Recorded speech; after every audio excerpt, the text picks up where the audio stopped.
You know, all this stuff is pretty cool. I can't really think of where to start.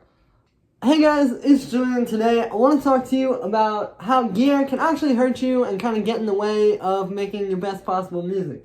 Now, before this video starts, I want to let you guys know you can grab all my sample packs and MIDI and project files and all that kind of stuff that I've ever made right in the top of the description on my Bandcamp. Everything's just $5 or $10, but this really helps support me. You know, if you guys enjoy these videos, definitely go grab some of that stuff because, like I said, it really helps support me, but also everything is pretty affordable, you know? These are some of the best samples on the market, in my opinion. I've really put the time in and the energy and the research and just the pain, honestly, to make the best possible samples that exist on the market. So if you want to grab those, definitely go grab them at the top of the description on my Bandcamp. And again, it really helps support me. Everything's pretty affordable, but you can get some great stuff and help keep me going so I can keep bringing you guys new videos about new stuff that is not on YouTube yet.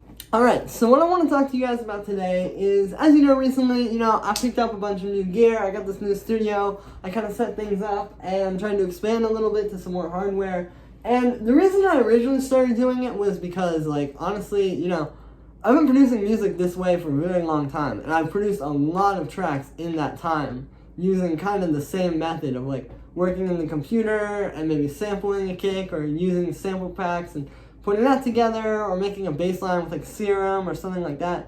And I was kind of at a point where I just wanted to try something different personally. So I thought to myself, okay, I'll get some gear, kind of do this, hybrid studio thing, kind of bring it in a little bit. And at first it was pretty cool, right? I got, maybe 2 pedals or something. I had, the Sub 37. That was all working out. And then I tried to expand a little bit more.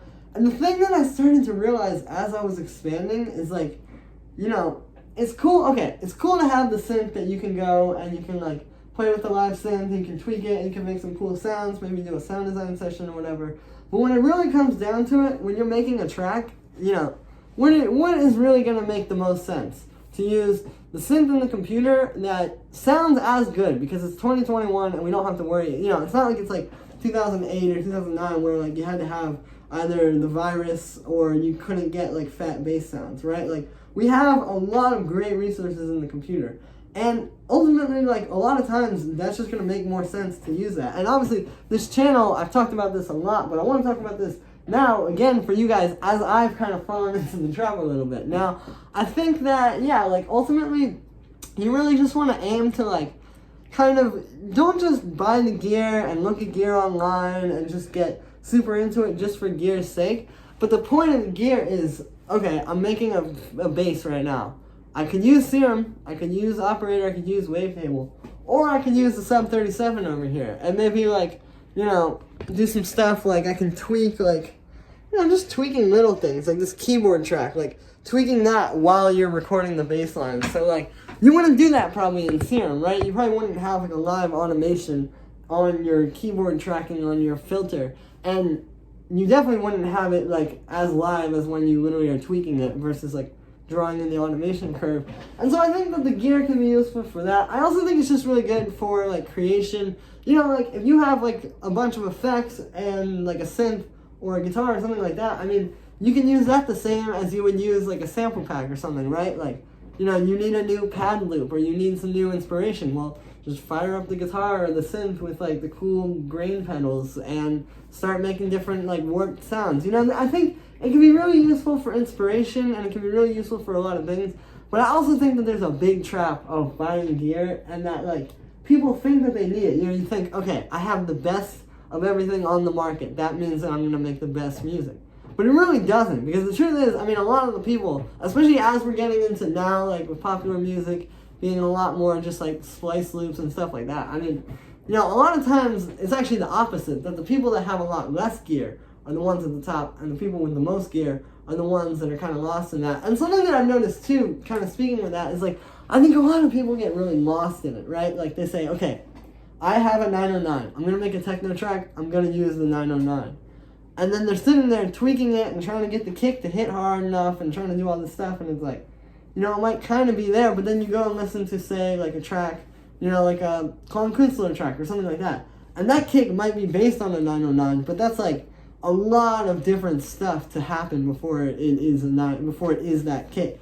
And so you're sitting there tweaking your 909 going, I can't get it. And then you're just going to get frustrated and then you're not going to be able to make it. Versus if you had a more open perspective where you say, okay, I'll try the 909, but if that doesn't work, then we'll go to the computer or we'll go to something else. I think that's really the move there, because yeah, like, you just don't want to get too stuck on gear. Like, a lot of people think like, oh, I want to be inspired today, I'm gonna fire up my machines and do this, but it's like, these machines and the way that they're working and like MIDI syncing and all that kind of stuff, it really, you're putting yourself in the box of however that all works and however that is all going to like fit together and be able to sync. And I think that like that in some ways can create a lot of great stuff, right? Like Plastic Man is like, you know, all the classic techno really, I mean, is like that. But I think that, again, like, you're really going to limit yourself. I mean, because there's so much stuff that I make, and then I try to go and play it live with this stuff, and I realize, like, you're really not, like, it's just a very limited perspective, in my opinion, at least. Now, obviously, again, that can generate some really great stuff. And ultimately, if you're trying to make really simple tracks, you know, just having the 303 and, like, a basic synth sequence or something like that, which can all be done live, is great. But I think to really make the most of your creativity, and not just make it for the sake of using cool gear or making cool synth patches, but for making good music that is impactful, that is meaningful to ideally a large group of people, and again, has that impact. I mean, this stuff is just toys as far as that's concerned. Now, again, I think that you can get a lot of inspiration out of it. I think a lot of those kind of tracks come out of starting with something like this, like, maybe, hey, we started with like this synth through the Eventide and it sounded really warped, so I built the track on top of that. But I think the problem comes when you're trying to only get locked in to using the hardware. And it's like, you know, when the workflow of using a drum machine, and I'm not going to name any names here, but there are certain companies that have drum machines that are very hard to use and require a lot of like understanding, not to make music, but just to use their specific machines. It's like, that's not helping you. Like, you're just wasting, because then you're going to have to spend months and months figuring out how to use this drum machine sampler thing, and it's like, dude, you can learn how to do that in Ableton in one day. Like, all the functions that those machines do are available in Ableton, and 90% of people who buy that are already doing it in Ableton, or already know how to do it too. I mean, again, I can't speak for everybody, but from what I've seen, like, I think a lot of this stuff is really superfluous. And it's, you know, it's kind of a product of the times as well. I mean, we live in this kind of, like, 21st century, like, music explosion. Like, everything is a lot more accessible. People are able to make a lot more stuff. But, yeah, man, like, I think at the end of the day, you really need to just pick out a few pieces of gear that you really like, and then use those for inspiration, and for, like, when you get stuck, and for just doing more interesting stuff. Rather than like, okay, this is the way I make techno. I plug in the 909 to the 303, and then I have to use it with these, like, because you're just limiting yourself, and you're just going to get frustrated, and it's like, it's not really worth, like, the effort. But again, that's my opinion. So if you guys feel differently, let me know down in the comments. I just wanted to weigh in on this stuff. Now again, I love gear, I love playing around with it. I mean, this was a big part of my childhood. I was a guitar player, I loved pedals, I loved amps, I loved all, like, anything you could think of that you could buy that's superfluous for the guitar. Loved it.